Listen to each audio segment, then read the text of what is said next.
Hi, I'm Jennifer, and I am here with another monthly mindfulness challenge for us. And this challenge I chose as the one that I'm posting for the month of September, though it could be done any time of year. But I chose it because this is a time of year when often we are getting back into our routines of work, or it's back to school for many people, or back to classes. So I thought it would be most appropriate for this time of year. And so without further ado, the intention for this month, the challenge for this month, is to move our minds and our bodies, because it's really easy, I think, when we get back into that, we're, back at work all day or back at school all day, or, our regular activities are sort of resuming and we get a little bit busier, but sometimes in a more sedentary way. Maybe we're in the car more, and we're just we're busy, but we're not necessarily moving our bodies more. In some cases, we're moving it maybe even a lot less than we are in the summer months, but not anymore because we have this challenge. It'll keep us moving. So as we go through, so I have 4 parts of this challenge for us. It's as always, very easy, yet very effective. So I don't know about you, I don't have a ton of extra time, and I'm pretty sure you probably don't either. So these challenges really take almost no extra time out of our day to complete. We just sort of either switch up how we're doing things or kind of layer them, the things that work sort of seamlessly into time we're already spending during our day. So they do not take much extra time, if any, to do, but just some mindfulness, really. And then we'll be moving more. So perfect, right? So here we go. So the first thing is, for this month, is the movement challenge of the month. And the movement challenge is to vary our position while we are performing typical desk activities, and trying some new positions. So it doesn't mean that we have to take extra time out of our day. Actually, this just layers right in. So we're already maybe checking emails or on a conference call or doing homework or attending a class.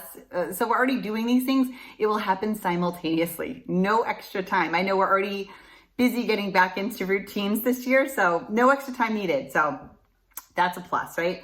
So for this one, to vary position, just to give some ideas, actually I'm doing it right now. I'm sitting on the ground while I'm filming this. I could be doing it in a desk, but instead I'm sitting on the ground, which just gives me a nice variety of sitting positions. My hips are not in that standard, sort of 90-degree hip flexion right now, because I'm on the ground. So it just gives me a little bit more movement, but it didn't take any more time to film this video. So that's a good example. So sitting on the ground is a great one, or just lower to the ground, maybe on a bolster or a shorter chair, something like that. Maybe just sitting on a stability ball or a disc, something like that, to mix that up. Maybe standing. I could have also recorded this video, placing the camera up higher and then in a standing position, which is just anything that we get out of that standard chair or car, sitting position. Maybe moving outside, because there's lots of other seating options sometimes out there. So maybe we can, grab our computer or our book or paper, whatever we need, and bring it outside for a bit, because there's some different options out there as well.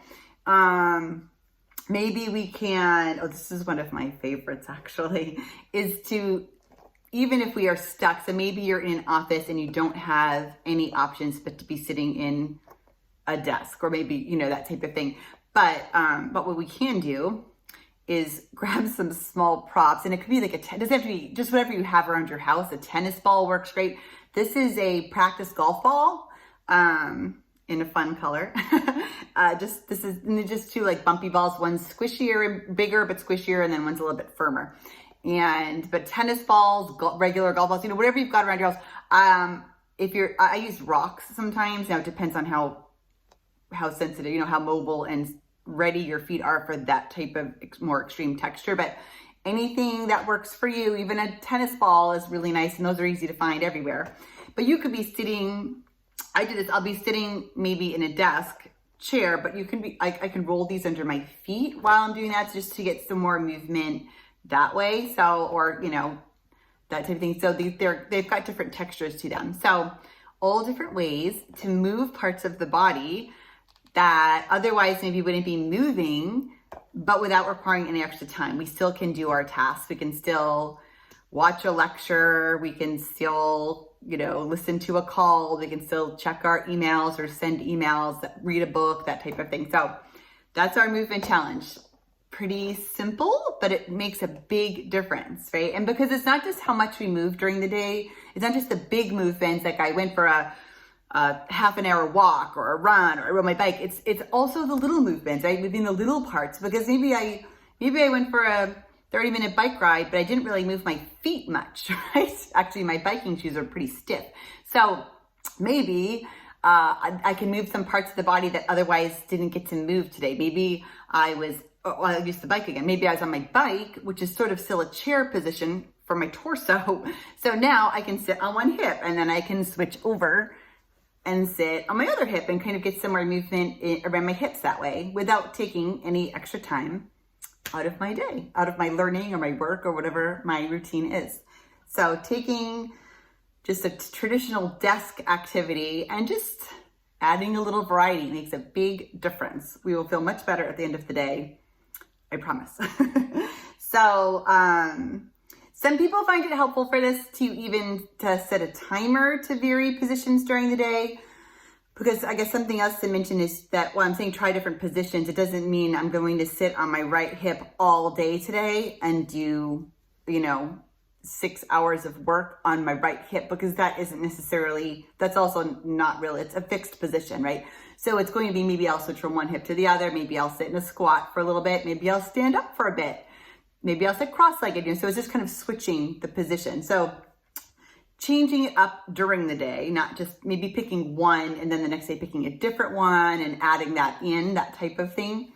And maybe setting a timer. Some people will set a timer, or some people I'm low tech, but some people have their watch might be able to set a little beep, a reminder to change positions for every certain amount of time. If you're ground sitting, one of the things I love about ground sitting or floor sitting is that naturally our bodies will give us that feedback that it's time to switch positions. I referenced sitting on my hip for 6 hours. I could never sit on my hip on the floor for 6 hours because my body would give me a very strong feedback to switch hips or switch positions, because it just wouldn't be comfortable after a while to do that. So that's a great benefit of floor sitting, is that we don't really even need a timer or a reminder, because eventually your body will just tell you it's time to switch to something different. So those are just some really simple options. I have 2 videos which I will link that you can check out that I've already done on this same topic. And one of them is a video on actually it's one of my floor sitting desks, and it's a video that has a lot of it talks about the benefits of having a floor sitting desk. And also I show some different positions to kind of cycle through if you're looking for some ideas on how to sit differently. That's a nice video to check out, so I will link that. And then I have another video that's really great on movement, and it's actually a tour of my homeschool room. I homeschool my children, and it's a tour of the homeschool room that we have and different movement options that we have while learning. So for a floor sitting desk or a stability ball or that type of thing. And it's a homeschool room, so it is obviously my children's mainly where they are, but it's good and that would apply to anybody. They're great tips for someone of any age who is having to do some desk work. So even if you're not homeschooling or you don't have kids or you aren't a kid, don't feel like that video is not for you, because it has really some great ideas in it that is applicable to all ages. So I'll link those, check those out as well for some maybe inspiration. And yeah.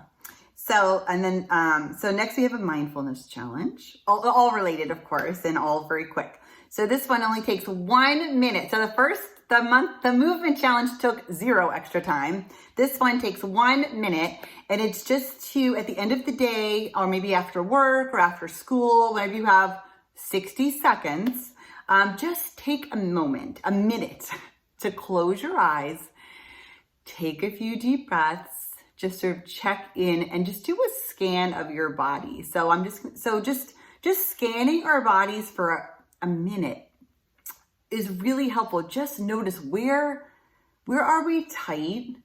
Where are we maybe holding tension? What parts of the body did we maybe not move as much during the day? Maybe we didn't bring our arms up or overhead at all, or maybe we didn't sit down lower today, or maybe we didn't move our feet much. They were kind of stuck in a shoe all day while we were sitting. So just take literally 1 minute is plenty. Just close your eyes. We're gonna just take a few deep breaths, and then we'll just scan our body and just be aware of that, because that's a great way just to find opportunities to move more. Maybe I'm scanning my body and realizing my feet feel really tight. I didn't really move them much today. So tomorrow, you know what? I'm gonna grab a ball and I'm gonna roll under my feet a little bit while I'm on a conference call. Done. So just something really simple like that can make a big difference, right? Then I'm moving all these other parts. Actually, we have a ton of joints in our feet and bones. So that's a great one to really move a whole bunch of parts while I'm already doing something I was doing anyway, right? I'm stuck in one position. I might as well roll my foot out at the same time. So that is our mindfulness challenge of the month. And then next, of course, I have the alignment tip of the month. Of course, going with our theme. The alignment tip of the month. So this one, I get this question a lot, and you might be expecting, let's see what I say. I get this question a lot is, what is the best position to sit in all day while I'm at work, while I'm at, my car, while I'm commuting, while I'm whatever? What is the best position to sit in? And my answer is none. So of course there are better ways to sit than others, sitting, not sitting on the sacrum and that sort of thing. But for this purpose, we're really just talking about the best thing to do is to vary our movement.